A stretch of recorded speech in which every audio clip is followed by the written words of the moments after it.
For 5 seasons, Game of Thrones lived by this rule. Make a mistake and you pay the price. Get wounded badly and you die. Death is permanent. The show built its reputation on brutal, unforgiving consequences. Then in season 6, the show broke its own rules. Twice. In 2 pivotal scenes that fundamentally changed what Game of Thrones was. Scene 1. Arya Stark gets stabbed multiple times in the stomach, falls into a filthy river, and not only survives but runs through the streets doing parkour the next day. Scene 2. Jon Snow is resurrected from the dead with minimal cost or consequence, violating everything the show established about resurrection and magic. Both scenes gave main characters plot armor that Game of Thrones specifically promised they wouldn't have. Both scenes abandoned the harsh realism that made the show revolutionary. Both scenes marked the moment Game of Thrones stopped being Game of Thrones. Let's examine exactly what happened in each scene, why they violated the show's established rules, and what it reveals about how the show lost its way. Scene 1. Arya's impossible survival. Season 6, Episode 7. The Broken Man. Arya is in Braavos. She's defied the Faceless Men by refusing to kill Lady Crane. The waif has been sent to kill her. Arya knows this. She should be on guard. Instead, she's walking casually through the streets in broad daylight, watching boats, completely exposed, acting like a tourist instead of someone being hunted by trained assassins. An old woman approaches her. Arya doesn't react, doesn't suspect anything, doesn't use any of the paranoid caution she spent 2 seasons learning. The old woman reveals herself as the waif. She stabs Arya, not once, multiple times. Deep into her abdomen, she twists the knife, making the wounds worse. Arya falls backward off a bridge into the canal below. The wounds that should have killed her. Let's be clear about what just happened. Multiple deep stab wounds to the abdomen. These wounds would puncture intestines. When your intestines are punctured, bacteria floods your abdominal cavity. You die from septic shock, even if you don't bleed out first. This is basic human biology. The knife was twisted. The wife doesn't just stab, she twists the blade inside Arya's body. This tears tissue, severs more blood vessels, creates wounds that can't be easily stitched. It's designed to ensure maximum damage and death. She fell into filthy canal water. Think about medieval sanitation. This water is full of sewage, human waste, bacteria, parasites, every pathogen and magic. It could be caused by slow control of the rest and the force it's believed to be in the world. With open stomach wounds, swimming requires intense core muscle engagement. If your abdominal muscles are cut, you physically can't swim effectively. You definitely can't while in shock from blood loss and trauma. Arya climbs out of the water, walks through the streets, clutching her stomach but somehow still mobile, still conscious, still functional. She should be dead. At minimum, she should be dying, collapsing from blood loss, going into shock, developing a raging infection. Let's be clear about what dirty water does to open wounds. That canal water in Braavos would contain human sewage. In a medieval city with no modern sanitation, waste goes directly into the canals. Fecal bacteria, E. coli, countless pathogens, rotting organic matter, dead animals, spoiled food, decomposing waste, all breeding grounds for infection. Industrial waste, tanneries, dye works, butcher shops, all dumping their chemical and biological waste into the water. This water, entering multiple deep abdominal wounds, would cause massive infection within hours. Sepsis would set in. Her body would go into septic shock. Without modern antibiotics, which don't exist in Westeros, she would die an agonizing death over days. Lady Crane stitches her wounds with basic thread and gives her some milk of the poppy for pain. That's it. No surgery to repair internal damage. No antibiotics to fight infection. No IV fluids to replace blood loss. Just stitches. This is not how you survive multiple abdominal stab wounds contaminated with sewage water. This is plot armor. Instead, she finds Lady Crane, gets stitched up, and then things get even more impossible. The parkour scene that broke all logic. Season 6, Episode 8, No One. The waif finds Arya again, kills Lady Crane. Arya runs. And this is where the scene becomes completely absurd. Arya, who just days ago was stabbed multiple times in the stomach, runs through the streets of Bravos. She jumps off buildings. She rolls across ground. She does parkour across rooftops with multiple recently stitched abdominal stab wounds. Let's understand what this means. Your core muscles, the muscles in your abdomen, are involved in essentially every movement your body makes. Walking requires them. Your core stabilizes your body with every step. Even shuffling slowly requires core engagement. Standing up requires them. Try standing from a seated position without using your abdominal muscles. It's impossible. Breathing deeply requires them. Your diaphragm is connected to your core. Deep breaths engage abdominal muscles. With fresh wounds, even breathing would be painful. Running is impossible. Running requires explosive engagement of your core muscles with every stride. Your abs stabilize your torso, generate force, maintain balance. If those muscles are cut through, literally sliced open by a knife, you physically cannot generate the stability or power needed to run. Your body would collapse. Jumping is absurd. Jumping requires massive core engagement. You compress your core muscles to generate upward force. You engage them in the air to maintain form. You use them on landing to absorb impact. Every phase of jumping requires intense abdominal muscle activation. With fresh stab wounds that have been stitched together, attempting to jump would rip the stitches apart immediately and cause excruciating pain. Parkour is completely impossible. Rolling, vaulting, landing from heights. These movements require precise core control and generate enormous forces through your abdominal region. When you roll, your abs protect your spine and control the movement. When you vault, you're supporting your entire body weight on your core. When you land from a jump, your abs absorb massive impact forces.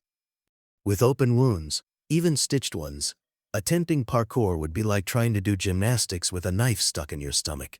The wounds would tear open wider. You would likely pass out from pain. You might even cause internal organ damage from the forces involved. Anyone who's had abdominal surgery, even laparoscopic surgery with tiny incisions, knows you can barely walk for weeks afterward. You shuffle. You move carefully. You hold your stomach. You definitely can't run. You absolutely can't jump or do parkour. Modern abdominal surgery patients are told, no lifting anything heavier than 10 pounds for 6 to 8 weeks. No strenuous exercise for months. No running, jumping, or intense physical activity until fully healed. And that's with modern surgical techniques, antibiotics, pain management, and proper wound care. Arya has medieval medicine at best. Basic stitches. Some milk of the poppy for pain. No antibiotics, no proper wound care, and she's not just walking, she's doing parkour. But Arya is sprinting, leaping off buildings, rolling across rooftops. Her stitches burst open. Blood pours through her clothes, but she keeps going. She jumps downstairs. She crashes through market stalls. The scene is shot to look exciting. Dynamic camera work. Tense music. Arya desperate and determined. But stop and think about what's actually happening. A person with multiple recently stitched abdominal stab wounds is doing action movie stunts. Her wounds reopen. Blood soaks through her shirt. She's leaving a blood trail through the city. But she doesn't collapse from blood loss, doesn't go into shock, just keeps running and jumping like an action hero with a flesh wound. And then, after all this running and jumping with open abdominal wounds, she fights the waif in a sword fight. In the dark, using her training to fight blind, she wins, kills the waif, survives. This is not how human bodies work. This is not how wounds work. This is superhero plot armor. Scene 2. Jon Snow's resurrection without cost. Season 6, Episode 2. Home. Jon Snow was murdered by his own men at Castle Black. For the watch, they said as they stabbed him. Multiple stab wounds. He bled out in the snow. He died. Completely, totally dead. His body lay in a room for an entire episode. No breathing, no heartbeat, dead. Then Melisandre performs a resurrection ritual. She cuts his hair. She washes his wounds. She says prayers to the Lord of Light. Nothing happens. Everyone leaves. Melisandre's faith is shaken. She believed Jon was important, prophesied, chosen, but the magic didn't work. Then, after everyone is gone, Jon gasps. His eyes open. He's alive. The music swells. It's treated as a triumphant moment. Jon Snow is back. But wait, Game of Thrones established very specific rules about resurrection. Rules that Jon's return completely violates. The rules about resurrection that already existed. Game of Thrones had already shown us resurrection, and it came with enormous costs. Beric Dondarrion was resurrected 6 times. Thoros of Myr brought him back again and again. And each time, Beric lost something. After the first resurrection, Arya was still mostly himself, shaken by the experience of death, but intact. After the second, some memories started fading. Details became fuzzy. After the third, fourth, fifth, sixth, piece by piece, Beric Dondarrion disappeared. The man who came back wasn't really Beric anymore. He lost his memories. He couldn't remember his castle's name. Couldn't remember his wedding day, one of the most important days of his life. Couldn't remember his wife's face, the woman he loved enough to marry, and he can't even picture her. He lost his personality. The humor, the warmth, the humanity that made him Beric Dondarrion, gone. What remained was a warrior driven by purpose, but missing everything that made him human. He lost his sense of self. He barely remembers who he was before becoming this resurrected soldier of the Lord of Light. His entire identity has been eroded by repeated death and resurrection. Thoros explains this explicitly. Every time I bring him back, he's a bit less. Pieces of him get chipped away. This is the rule. Resurrection is possible, but it costs you. Each time you die and come back, you lose pieces of yourself, memories, personality, humanity. After 6 resurrections, Beric Dondarrion is barely Beric anymore. He's a shell driven by mission, having lost almost everything that made him who he was. This rule made resurrection acceptable in Game of Thrones. It wasn't a cheap trick to bring back popular characters. It had real costs, real consequences, real weight. So when Jon Snow comes back, we expect him to pay the same cost. We expect him to lose something, to be diminished, changed, less than he was. Jon comes back almost unchanged, but Jon doesn't lose much at all. Yes, he's traumatized by the betrayal. Yes, he's tired. Yes, he wants to leave the Night's Watch. But these are emotional responses to being murdered, not consequences of resurrection. Jon, after resurrection, remembers everything, every person, every place, every oath, every relationship. Still loves his siblings, still cares about Sansa, still wants to protect them, still fights with the same tactical mind, leads the Battle of the Bastards with complex strategy, still maintains the same moral code, still makes decisions based on honor and duty, still forms new relationships, falls in love with Daenerys, maintains political alliances. He's fundamentally still Jon Snow, just a bit darker, a bit more tired, but completely functional. Compare this to Beric after 6 resurrections. Can't remember his home, can't remember his wedding, can't remember his wife's face, has lost most of his personality, is driven only by mission, is a hollow shell of who he was. Jon gets resurrected once and is mostly fine. Beric gets resurrected 6 times and loses almost everything. The math doesn't add up. War. The rules don't apply equally. What rule did Jon Snow break? Game of Thrones established clear rules about resurrection. Rule 1. Resurrection costs something significant. You lose memories, you lose personality, you lose pieces of yourself. Rule 2. You don't come back the same. Every resurrected person is fundamentally changed by the experience. Diminished, hollowed out. Rule 3. Death should matter. If characters can die and come back without real consequences, death stops being threatening. Stakes disappear. Rule 4. Magic requires sacrifice. Every other magic in Game of Thrones demands a price. Blood, life, something of value. Jon's resurrection requires Melisandre saying some words? Jon's resurrection violates all 4 rules. He loses almost nothing. He's barely changed. Death becomes negotiable, and the magic is free. The show tries to suggest Jon is darker. He has a line about there being nothing after death, but functionally, he's the same Jon. He makes the same kinds of decisions, has the same relationships, fights the same battles. This is plot armor disguised as magic. Jon comes back because the excuse, he's special. Some defend Jon's easy resurrection by saying he's special. He's the prince that was promised.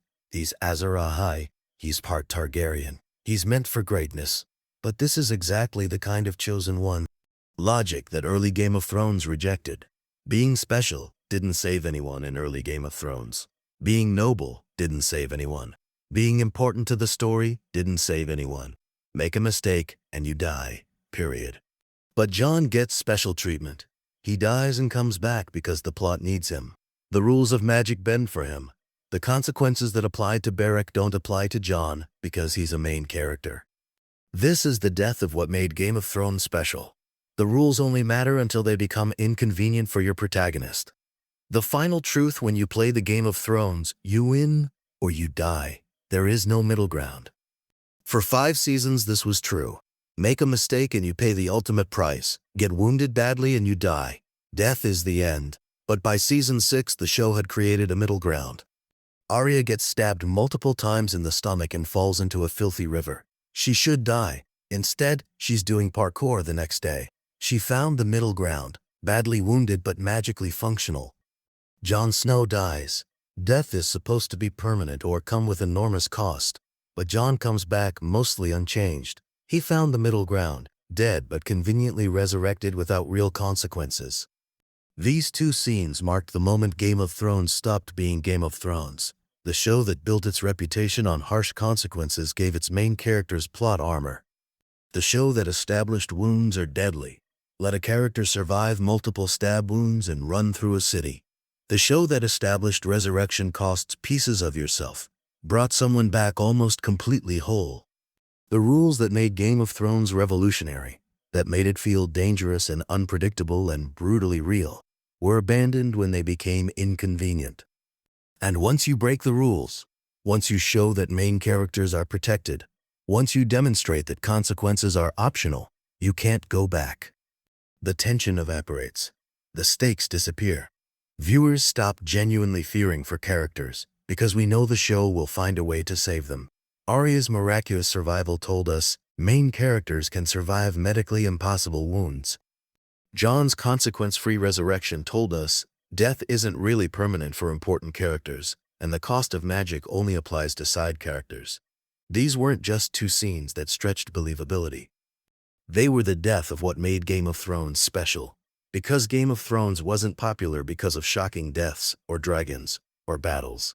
It was popular because it had rules. Harsh, unforgiving, consistent rules that applied to everyone equally. The moment those rules broke, the moment main characters got special treatment, Game of Thrones became just another fantasy show where protagonists have plot armor and consequences are negotiable. And you can trace that decline directly back to these 2 scenes. The moment Arya survived impossible wounds. The moment Jon came back without real cost. The moment Game of Thrones forgot its own rules.